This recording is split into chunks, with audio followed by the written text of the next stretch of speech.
This is BeerSmith episode number 111, and it's early September 2015. Mary Izett, author of the new book Speed Brewing, joins me to discuss brewing beer, mead, and cider. A quick plug for my newsletter: enter your name and email in the subscription box on the right side of the BeerSmith.com website, and I'll send you an email on homebrewing every single week. Join over 55,000 subscribers who get an article on beer brewing every week. Thank you to this week's sponsor, Craft Beer and Brewing Magazine. They're now offering a full 6 issues a year, up from 4 at a great discount. Use the new discount now, which gives you 15% off everything they sell, including subscriptions and training. The new code is BeerSmith 2015. I encourage you to check out this great new magazine for homebrewers at beerandbrewing.com and use the offer code BeerSmith 2015 to get your 15% discount today. And also, BeerSmith Mobile. The mobile version of BeerSmith is a perfect complement to our desktop brewing software. It includes all the tools you need to create recipes on the go, share them with friends, and acts as a pocket brew timer. Check out BeerSmith Mobile at beersmith.com/mobile or on the Google Play, iTunes, or Amazon app stores. And now let's jump into this week's episode. Today on the show, I welcome Mary Izett, author of Speed Brewing and co-host of the Ferment About It, a lively weekly show on all things fermentable on the Heritage Radio Network. Mary is also a nationally ranked beer judge and former president of the New York City Homebrewers Guild. She's written for Zymergy and All About Beer. Mary, it's great to have you on the show. It's a pleasure to be on. So how are you doing today? Things going well? Yes, pretty good. Are you there in New York City? I am, yeah. I'm in Brooklyn, actually. Brooklyn. Yeah, I'm outside of Washington here, in Northern Virginia. Well, we wanted to talk a little bit about your new book, Speed Brewing, which I guess just came out. So let's start with a discussion about what speed brewing actually is. Well, speed brewing, I guess it can describe a few things, but basically it's making it a fermented alcoholic beverage in around 2 weeks or less. 2 weeks or less? That's pretty quick. Mm-hmm. Yep. So does that include everything? Is that fermenting, bottling, aging, everything? Yeah, the whole thing. That's pretty cool. And when did your book come out? How long ago? It came out June 15th, actually, was the official release date. Yeah, June 15th. I got it there on Amazon. There it is. It is available on Amazon now, and it looks like Kindle as well, right? Yep. Mm-hmm. So I know some people enjoy making a day out of it, casually brewing their beer and then waiting a month or so for it to finish. Why do you think it's important to brew a batch so quickly?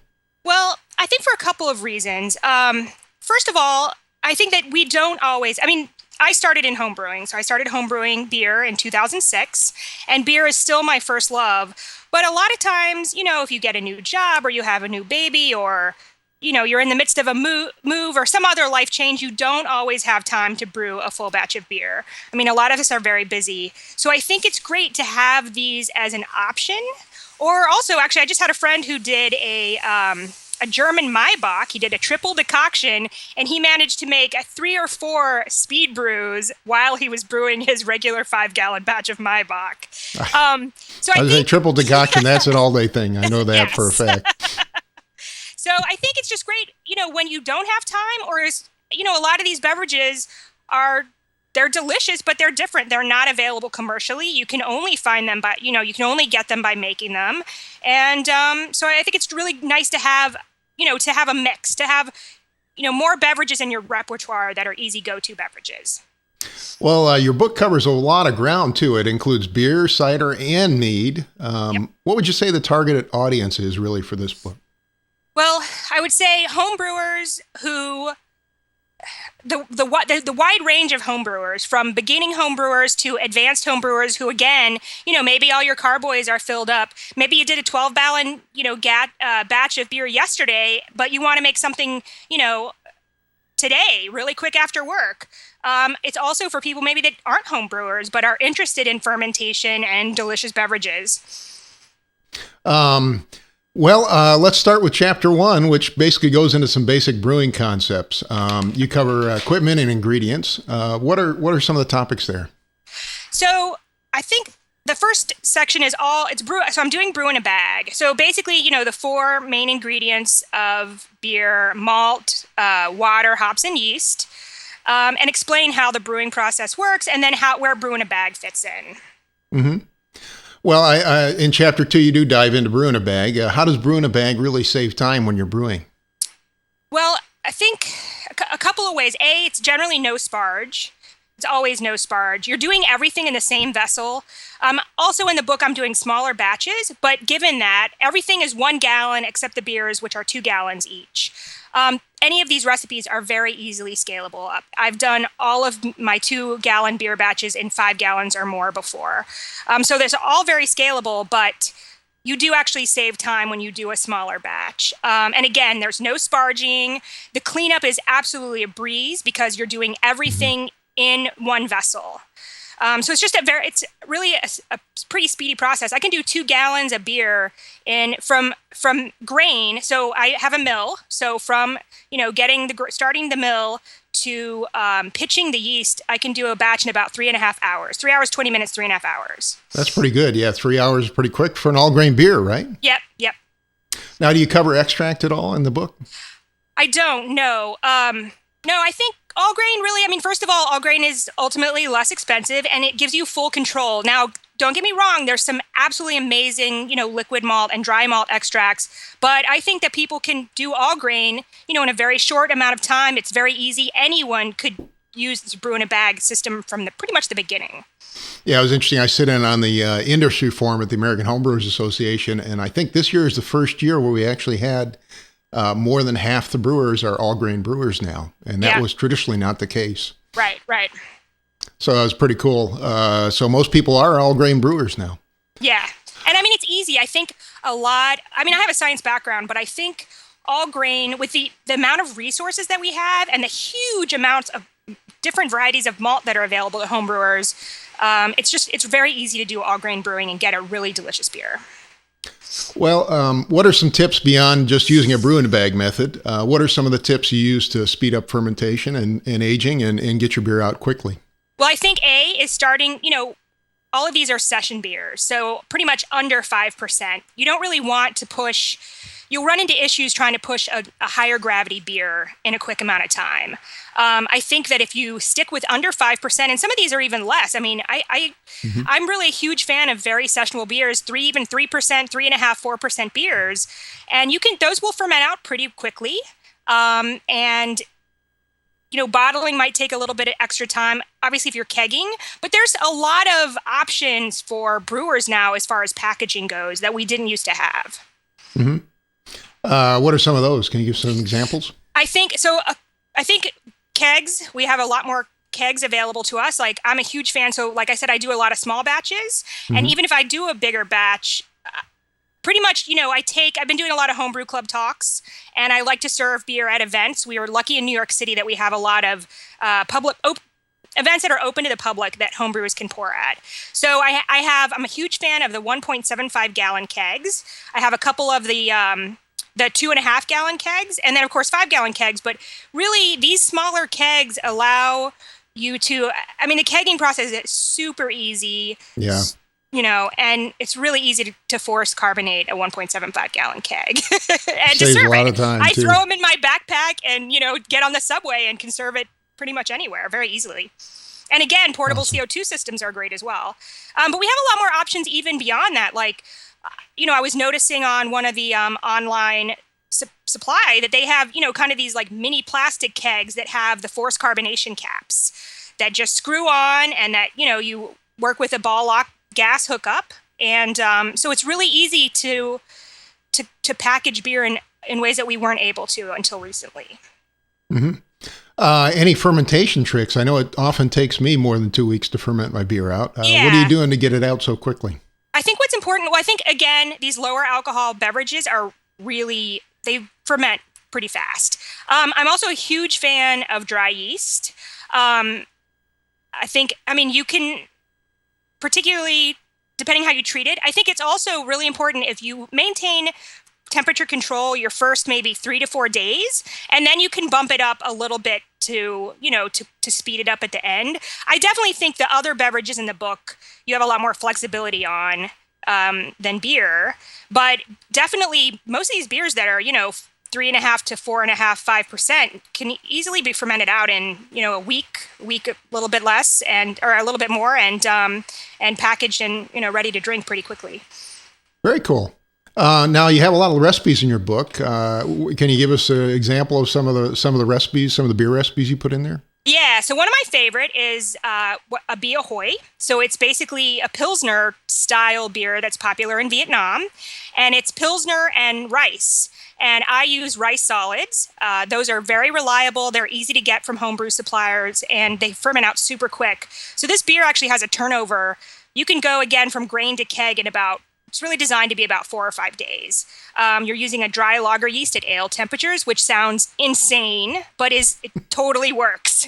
And again, this was influenced by the fact that if you go to Vietnam, in certain areas of the country, they make this, very fresh Pilsner style, it's a lagered beer that was inspired by Pilsners. And it's really delicious and fresh and sessionable and super easy to make.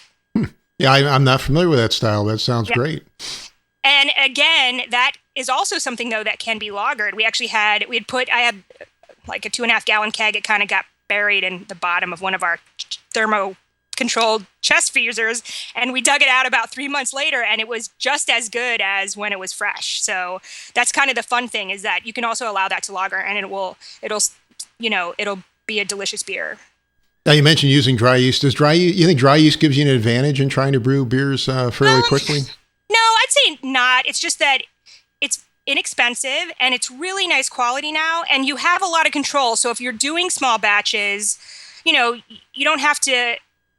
You have more control over your pitch rate. There's a lot of yeast in that packet. It's also really easy to split up. Not that wet yeast is, and I just think that dry yeast is great. It also, you can buy.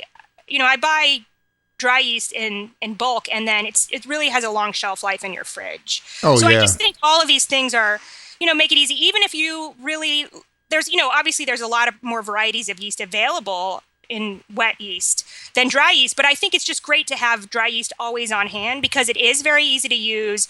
It's really reliable, and I think, it can give you a really nice profile. And again, you can always have it just in case. Yeah, I think dry yeast got a bad rep many years ago when we had, sort of bread yeast they were putting out and stuff like that. Yeah, but the quality's improved dramatically in the last absolutely. 10 years or so, 15 years even. Yeah, definitely. So a pretty big difference now. By chapter 3, you jump right into making mead. And I know a lot of homebrewers have made some huge leap forward in speeding up mead making. Yeah. What are some of the tricks you can use to make, well, first of all, describe making mead a little bit, but what are some of the tricks you can use to make mead a lot faster? It used to take like a year and a half to make mead, right? Yes. Now, first of all, there is a difference. So what I have in my book is what I call short meads. So they're, again, lower alcohol, sessionable, honey-based fermentations. So I'm not making, 12 to 18% traditional mead. Right. Now, granted, like you said, there is a technique that's called staggered nutrient addition that you can easily find out. I think there's a really nice, if you're an AHA member, there's a really nice how-to on the Zymergy site on how to do staggered nutrient additions. And, you can get a full-strength 15% mead in a month, and it's delicious. I have friends up here in New York that are award-winning mead makers, and, their mead, my friend Bob will bring his mead in a month, and it's amazing. But I am not, I think almost everybody's using the staggered nutrient additions, and like you said, it's pretty easy to look that up online now. Yeah. But it gives you good strength, full strength mead in maybe 2 months tops. Yeah, absolutely. But what I'm doing is actually a kind of another beast entirely. So it's what I call short mead, for lack of a better term. And it's basically, starting with somewhere between a pound to a pound and a half of honey per gallon. Again, super, super scalable. And you're getting most of your flavors from the flavoring ingredients. So maybe you're making a mango chili mead or a strawberry peppercorn short mead. It's also carbonated, so it's really lovely, refreshing, sessionable beverage. So, what percentage are you making these at then if you're not making a 12? These are probably but I'd say between 3.5% and 6%. 3.5 and 6. Yeah. So, I mean, what would that be for, let's say, a 5-gallon batch? How much honey are you using? I know typically you might use 17 or 18 pounds. Yeah. So no, this would be between 5 and, let's see, I use around 1.25 pounds per gallon of liquid. So for a 5-gallon batch, you would use, what is that? Like 6.25 pounds. Wow. That's pretty low, I would say. That's considerably lower than what you'd use for a traditional mead. Yeah. But it still comes out good, I assume. Yeah. It's just, I mean, it's super drinkable. It's kind of like drinking, just very light and carbonated and delicious. So, yeah. But a very different animal. It's not thick. It has a nice light body, but a lot of flavorful. And again, there's not, no harsh alcohol. It's very low in alcohol. So it's very refreshing. It's great. These are some of my favorite beverages for summertime. So if I'm a home brewer looking to jump into making maybe one of these short meads, what's the difference in terms of process and so on? As far from beer or from mead? From beer. Let's say I'm a beer brewer. Super simple. So basically you're going to weigh out, depending on what ingredients you're using, you would use either a jug or a wide mouth jar, and go ahead and weigh your honey into that, somewhere between 1 pound and 1.5 pounds. Usually, like I said, I go for 1.25 pounds, typically. And then you're going to make a tea from your flavor ingredients. So strawberry peppercorn is one of my kind of classic short mead recipes. That's what leads the chapter. That recipe is instrumental in getting me the book contract. So you're going to make a tea out of that. You're going to add a little bit of beer yeast nutrient. I always say, like, for a gallon, it takes 1/16 of a teaspoon, which is about, a quarter of a quarter teaspoon, if that's what you're measuring with. And then go ahead and top the rest off with water, mix it really well, make sure that it's under, 75 degrees, and put your yeast into it. The fastest short mead you can get is with straight up champagne yeast. I use dry champagne yeast. So you do use champagne yeast. Do you use a particular, I can't remember, there's one particular type that most of the mead makers use. Is that the one you're using? Yeah, well, I think so. There's EC 1118, which I believe is the same thing as the Premier Cuvée. So, and that's typically what I'm using. The reason is because it's very fast. A lot of times I'm not worried about getting, I'm getting most of my flavor from these flavor ingredients, either fruit or chilies or maple syrup or whatever else I'm using, peanut butter, bacon, whatever I'm flavoring the short mead with. I'm getting most of my flavor from there. So I just want something that's going to ferment very fast with a very clean profile. Champagne has a wide temperature range, wide pH range. It's really a powerhouse. Yep. And give us an example of some of the recipes you have mixed together here. That are in the book? Yeah, that'd be great. Yeah, so the strawberry peppercorn short mead, of course.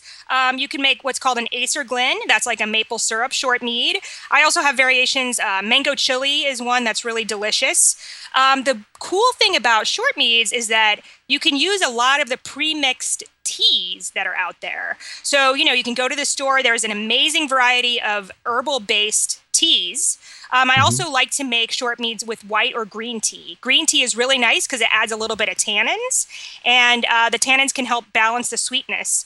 The people that put out those tea blends have put a lot of time into designing them, and they pretty much always work. And it's like a cheater, but literally it'll take you 10 to 15 minutes to make the short mead. Another week or so 1 week to 2 weeks to ferment out, depending on your temperature and the amount of honey that you used and the yeast. You can use ale yeast with these as well. So it's super fast and really tasty. Now, is sanitation a big problem? Something you need to worry about with these low, because I know honey generally is not a problem, but right. And no, I don't. I come from a home brewing background, so yes, of course, making sure everything is clean, and then I do recommend sanitizing. I use Star San because it's easy. But yeah, you don't have to. I feel like because these are beverages that are ferment out quickly and that are meant to be really served and consumed pretty quickly, you're not worrying as much about sanitation. Right. But it's always better to stay on the safe side and treat it just like you would when you're brewing. Well, by the time we get to chapter 4, you've already transitioned into cider. Yes. Pretty quick here. Yeah, moving through there.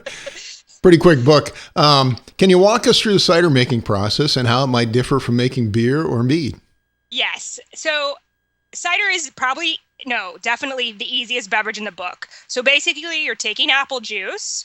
You're going to add a little bit of beer yeast nutrient. That's what I use throughout the book because it's easy. It works super well. And yeast. And then, of course, if you want flavorings, you can add those as well.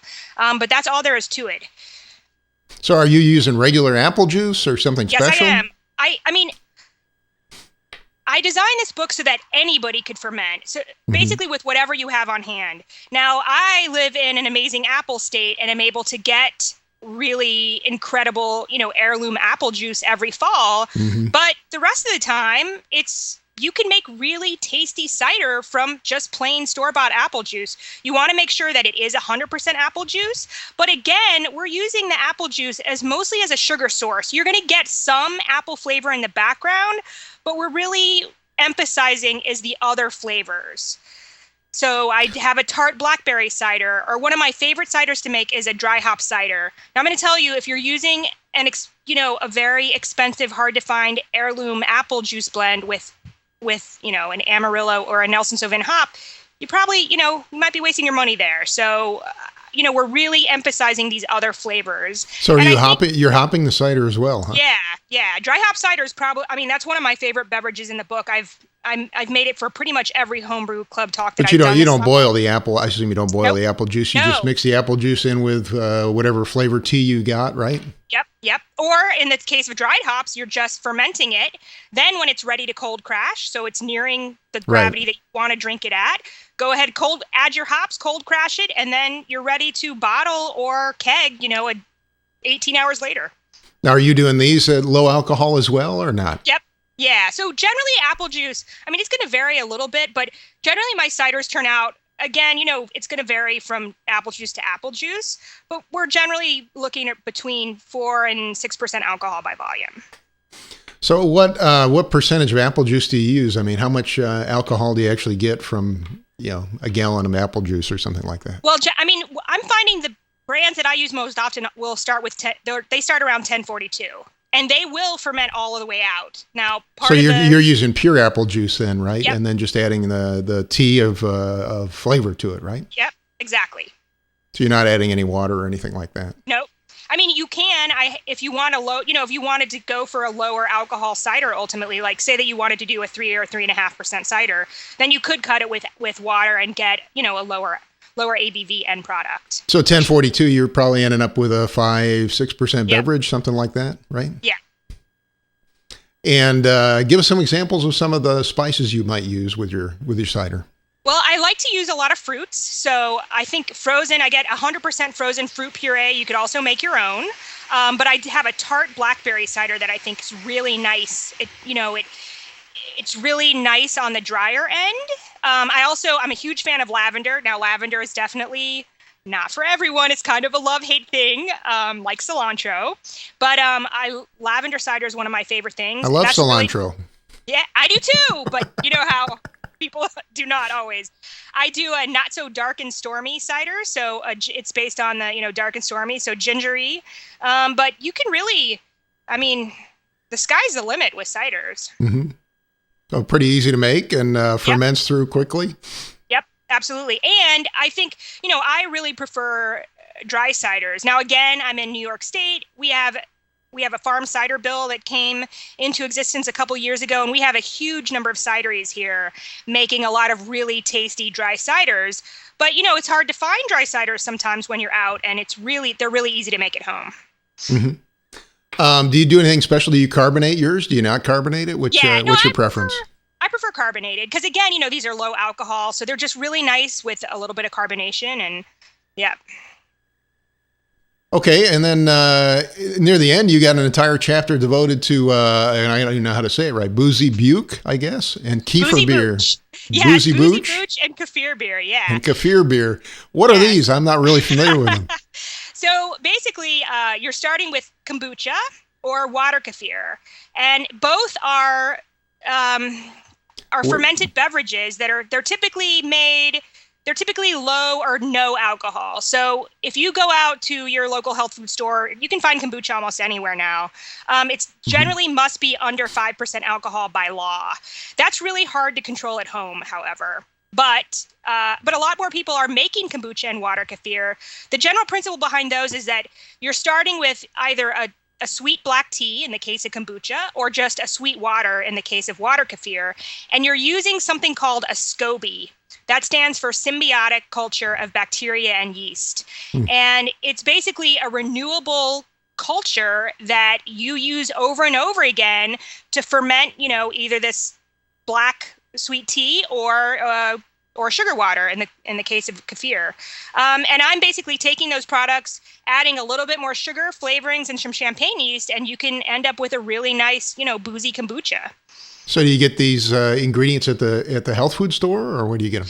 Yeah, so generally you'll have to start with the culture. You can grow up your own culture from if you can find, there are certain brands of kombucha that have kind of tiny scobies in the base, so you can grow up your own. Otherwise, there's a lot of boards online or other fermentation websites that people are willing to trade you or give away culture.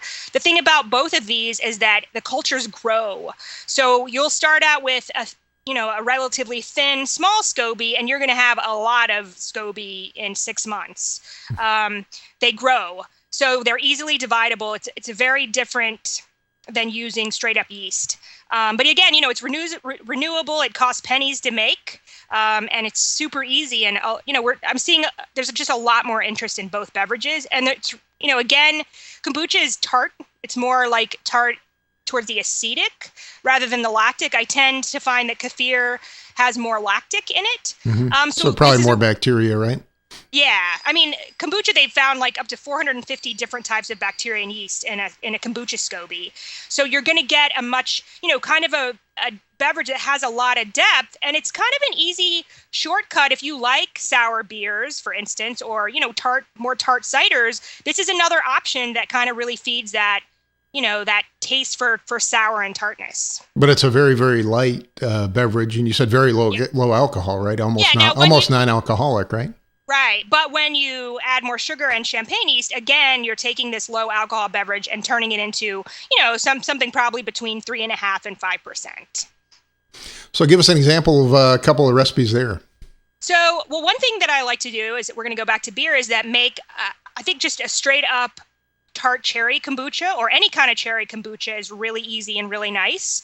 And then that can be blended with a brown ale to make what I call a faux Flanders red, or a faux, kind of a faux Flanders. So you're kind of souring your ale with this addition, right? Yep, absolutely. And there are breweries. I know Crooked Stave has done several kombucha beer blends, and there's definitely breweries around the country doing it, and it's super easy to do at home. Very cool. And again, where would I find more information or be able to get the ingredients? Is there a particular website or something you could recommend? So, yeah, you could definitely. There's one called Cultures for Health that sells both kombucha and water kefir, and then the other I like is Yemoos. It's YEMOOS. Those are both great, but also we have a fermentation meetup here in New York City. There's a board online on Facebook called Wild Fermentations, and those are really good resources for maybe there's somebody in your town that. Like I said, if once you have these cultures, they will grow. You have to do something with them, or they will soon be out of hand, and you will have too much. They'll take over your house, or what? Yes. They'll take over your jars. That's for sure. Well, you follow up with a chapter on sodas, and I know a lot of people have kegging equipment. Don't know it, but they basically have all the equipment they need to make soda. Yes. Can you walk us through making a soda at home? Absolutely. So these are actually spirited sodas. So they're all fermented sodas, but it's very easy to make. I mean, that's one of my favorite things to make is either a soda syrup or a straight up soda and keg it, because a lot of times, we want to have an alternative beverage on our keg or a non-alcoholic beverage. So either seltzer or soda. And it's also really nice to take to parties, especially We went to a homebrewer's family picnic this summer, and I took a keg of seltzer and 3 soda concentrates. So this is kind of along the same lines, but they're all fermented, so they're all boozy sodas. So you do. So I assume you start with a syrup like you would for a regular soda. Yeah, well, walk us through making a regular soda first, and maybe then talk about how you ferment it. So I think there's kind of two different versions. I call, kind of this malt-based soda and then the non-malt-based soda. And these non-malt sodas can be basically fermented sugar, fermented any kind of juice. I do a guava soda. That's guava juice with a little bit of sugar. I do a really nice, I've been doing a lot of sugar-based beverages, although those are actually in the next chapter. And then the other are malt-based sodas. So you're actually starting with a little bit of crystal malt, and to give it a little body. And those are root-based sodas, because if you do a root-based concentrate, so you're basically making a sweet tea with these, sarsaparilla bark or wintergreen or star anise or coriander or whatever combination that you're starting with, you're making a sweet tea. And then if you ferment that out, they typically get very bitter. I mean, there's absolutely nothing left after the sugar ferments out. So I like to use a little bit of malt to give it, that residual sweetness that we enjoy with beer. However, with fruit-based beverages, it's pretty easy. They don't ferment out the same way, so you don't need to add that malt. So, are you starting with some kind of a tea, a root-based tea, I guess? Yeah, I mean, I start with a lot of herbs. And then do you typically add sugar then to ferment it, or you said you're using malt obviously as well? Yeah, let me go back. So I have one for absinthola, and sure. That's a combination of crystal malt and sugar. Then the other beverages that are just these fruit-based beverages are more, that's just sugar typically, although there's a wide variety of sugars to use out there.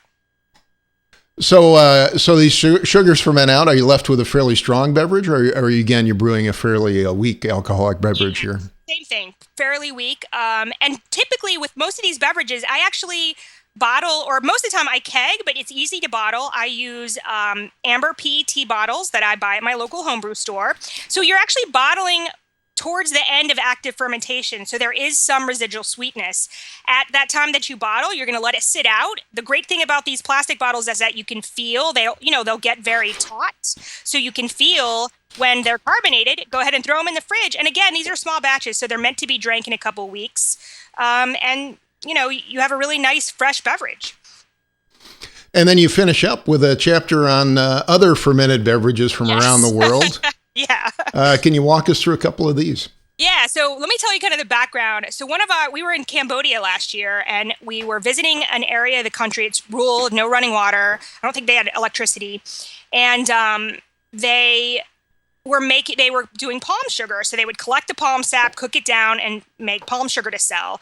So we asked if they were also making beverages, and sure enough, they were. They would go up these very tall palm trees, collect the sap, stick these mysterious roots that we couldn't translate them to English, and let it ferment for a few days. And we shared a bottle with one of the brewers, and it was delicious. It was low alcohol. It was really refreshing, super interesting. And that is kind of, people make these beverages around the world with whatever that they will ferment, they will use that to make a beverage. And you can make some really interesting things. And I think that's something that we've forgotten in this country, is that, we're really good at home brewing and cider making and a lot of other things, but we're kind of ignoring a lot of the other wonderful fermenters that are available to us. So these are internationally inspired beverages. One of my favorite recipes is called a Sima. It's Sima, and it's a fermented lemonade from Finland. They make it every year for May Day. It used to be apparently like a honey-based lemon beverage, so more of a mead, but now oftentimes they just make it with sugar. So it's basically just a straight-up fermented lemonade. There's a ton of variations. I do a strawberry lemonade, I do raspberry lemonade, and it's absolutely delicious. And that's definitely one of my favorite beverages to make for the summer. I also have a recipe for kvass in there, some other traditional recipes. Mabi is a really nice spiced Caribbean sugar-based beverage. And then let's see what else. Oh, and tepache, which is a nice, it's a traditionally Mexican South American beverage that's made from pineapple skins. Yeah, I know when I was in Brazil last year, they were using them in beer, but they were using a number of native ingredients. They were blending in with the beer, and fantastic variety of flavors they were able to get out of it. Really nice. Yep. And I think that's also cool to use some of these ingredients in your beer. But one of the things I think that's inspired me to make all these other beverages is that a lot of times, like jasmine, for instance, I've had some really nice jasmine beers, but I do a fermented jasmine green tea that is just absolutely showcases that jasmine. And even though I've loved doing it in beer, really just you really get that just beautiful aroma and flavor of jasmine with absolutely no kind of intervention with the malt. So I think a lot of these ingredients, they're just really, they have their place in beer, but they have their place outside of beer too. And I think, once you know how to make beer, you can ferment out once you kind of know the basics of brewing and fermentation, you can make anything. I mean, as long as it has sugar and, very little to no preservatives, you can ferment it. Very cool. Well, you also host a weekly radio show on the Heritage Radio Network. Tell us a little bit about that. So it's called Ferment About It, and Heritage Radio Network is a 501c3 radio station that's in 2 converted shipping containers in the back of this amazing pizza place in Bushwick, Brooklyn. And it's just, they have a wide variety of food and beverage and all kinds of other shows. So we kind of started, Chris, my boyfriend, who's my co-host, is a professional brewer. So we had kind of started it more with an emphasis on beer, but we've really got sucked down the rabbit hole of other fermentations. So I'd say at this point we do an equal number of shows on either fermented foods or other beverages. And I think a lot of home brewers, again, once you know the basics of fermentation, you can ferment anything. I mean, kimchi, sauerkraut, pickles, it's all extremely easy. And it's definitely easier than beer. And it's related. It's the same kind of process, basically. Very cool. Well, Mary, is there anything else you'd like to add?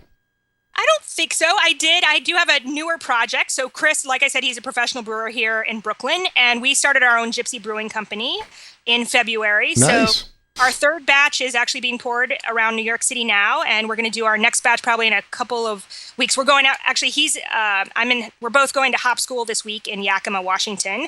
So Awesome. We will be, putting the final touches on our next recipe. So that's been exciting to kind of go from, I'm making all these half-gallon experimental and then 1 gallon, 2 gallon batches at home to doing 15 barrels on the professional level. So how's that work? Did you open your own nano brewery, or do you have we're technically kind of Gypsy Brewing. We're actually brewing them at the brewery that Chris works at. So it's really nice because he can do, he's in charge of every step of the process. It's been a really wonderful opportunity for us to be able to do that. And we're super excited. We're focusing on sessionable beers. Our last beer was called Revenge of the Emu. So it was it's about, I think, 4.5%, 100% Galaxy hopped with Kolsch yeast. So we call it an Australian sparkling ale, for lack of a better term, although it definitely does not fit within the new BJCB category. But so are you bottling and distributing that locally? How's that working? Yeah, so it's actually draft only, and we're just selling it locally, just within the 5 boroughs. And the name of the brewery again? It's Izett. So it's a combination of our last names. His is Kuzmi, and mine's Izett. So it's Izett Libations, and we specifically chose libations because we would like to do some other beverages like ciders and short meads and some of these other fun beverages that we both enjoy outside of beer. Nice, Mary. Well, congratulations on that. That's fantastic. Yeah, it's been a lot of fun. So I think, I'm having a lot of fun, I think, showing, really exposing people to these speed brews. We have a lot of friends that, brew in New York City or around New York City that, like I said, they don't always have time. So it's just nice to have other options that are really enjoyable and fun. Well, thanks for joining me, Mary. I really appreciate you being on the show. And again, it's great to have Mary Izett joining me this week. She's the author of a new book called Speed Brewing, and she's also the host of Ferment About It, a live weekly show on all things fermentable on the Heritage Radio Network. Thanks again, Mary. Thank you. Thanks again to Mary Izett for joining me this week. Thanks also to Craft Beer and Brewing Magazine, where you get your 15% discount on their magazine or anything in their store if you use the offer code BeerSmith 2015 when you shop at beerandbrewing.com. Again, use the offer code BeerSmith2015 and get your subscription now at beerandbrewing.com. And also BeerSmith Mobile, the perfect brewing app for your iPhone, iPad, Android, or Kindle Fire device. Learn more about creating great beer recipes with BeerSmith Mobile at beersmith.com/mobile or look up BeerSmith Mobile on Google Play, iTunes, or the Kindle App Store. Thank you for listening. I hope you have a great brewing week.